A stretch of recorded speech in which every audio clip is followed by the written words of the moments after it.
Let's talk about the missing metric. This is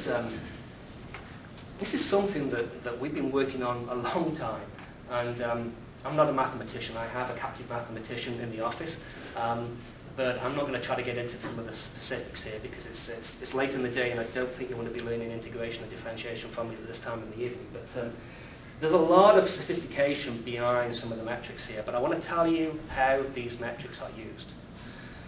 QPI is a metric that we've put together as a balance against cost and schedule, something that helps you with functionality. Actually, it helps you with sufficiency of quality. And I'll talk about that a little bit more. What is it made up of? Okay, there's actually a lot of components here, but there's three components which are particularly important, I think. One is typically the quality of products. Let me talk about products a little bit.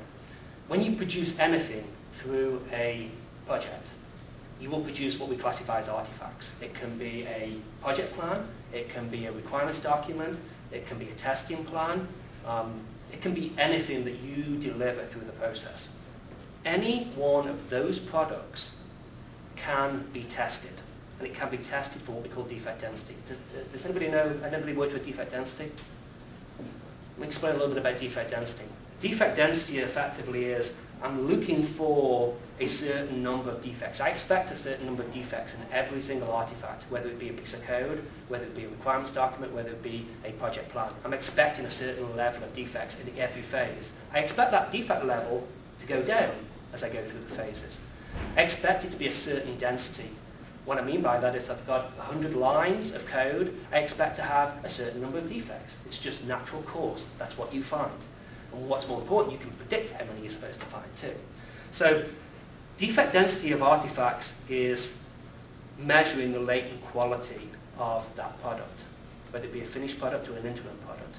That's an important part of QPI because it tells us a lot about what that defect or what those defects are going to cost you later on.